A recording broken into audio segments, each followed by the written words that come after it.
साथियों, जय श्री हरि।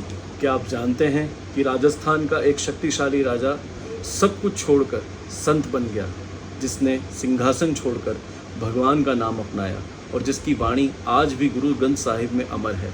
आइए आज हम जानते हैं राजश्री संत श्री पीपाराम जी महाराज की अद्भुत कथा के बारे में। संत श्री पीपाराम जी का जन्म 14वीं और 15वीं शताब्दी में राजस्थान के गागरोन वर्तमान झालावाड़ क्षेत्र के राजपूत शासक परिवार में हुआ। माना जाता है ये गागरोन दुर्ग के राजा थे। बचपन से ही वे साहसी, न्यायप्रिय और धर्मपरायण थे, लेकिन राजश्री वैभव के बीच में भी उनके मन में ईश्वर को पाने की अति तीव्र इच्छा हुई। साथियों, राजपाट और वैराग्य कब हुआ उन्हें? युवावस्था में जब उन्होंने राज्य का संचालन किया। महल, सेना, धन और सम्मान सब कुछ होने के बाद भी उनके मन को शांति नहीं मिली। वे सोचते थे कि यदि जीवन केवल भोग में ही बीत गया तो फिर मनुष्य जन्म हमारा यूं ही व्यर्थ हो जाएगा। वैराग्य मन में जब आया तो गुरु की खोज संभव ऐसे नहीं थी। उन्हें पता चला कि संत रामानंद काशी में रहते हैं। राजा पीपा स्वयं काशी पहुँचे और उन्हें दीक्षा की प्रार्थना की।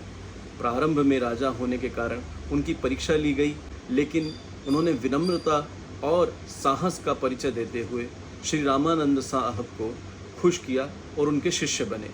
भक्ति का मार्ग उन्हें कैसे मिला?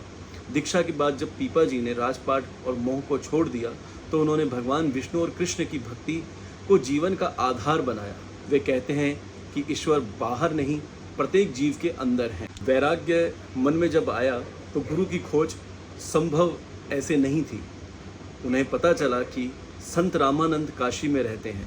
राजा पीपा स्वयं काशी पहुँचे और उन्हें दीक्षा की प्रार्थना की। प्रारंभ में राजा होने के कारण उनकी परीक्षा ली गई, लेकिन उन्होंने विनम्रता और साहस का परिचय देते हुए श्री रामानंद साहब को खुश किया और उनके शिष्य बने। भक्ति का मार्ग उन्हें कैसे मिला? दीक्षा के बाद जब पीपा जी ने राजपाट और मोह को छोड़ दिया तो उन्होंने भगवान विष्णु और कृष्ण की भक्ति को जीवन का आधार बनाया। वे कहते हैं कि ईश्वर बाहर नहीं, प्रत्येक जीव के अंदर है। संत पीपाराम जी ने ये सिद्ध किया कि काया देवा, काया देवल, काया जंगम जाति, काया धूप दीप नेवेद, काया पूजो पाती। अर्थ इसका ये है कि यह शरीर ही मंदिर है, इसी में भगवान का निवास है। भगवान के इस पावन शरीर रूपी अगर हम मंदिर का सही से पूजन करें और भगवान में एकाग्रचित होकर अगर हम ईश्वर की आराधना का मार्ग चुनें तो कोई भी मार्ग कठिन नहीं है। संत साथियों, चमत्कार और लोक कथाओं के बारे में, लोक परंपराओं में कई कथाएं उनके बारे में मिलती है कि कई बार भगवान ने उनकी परीक्षा ली और उनकी इन परीक्षाओं से प्रसन्न होकर भगवान ने उन्हें कई बार दर्शन दिए। उन्होंने अनेक लोगों को भक्ति का मार्ग दिखाया और जाति पाति के भेद का भी भारी विरोध किया। साहित्य की बात करें तो संत पीपा जी के पद आज भी भक्ति साहित्य में गाए जाते हैं।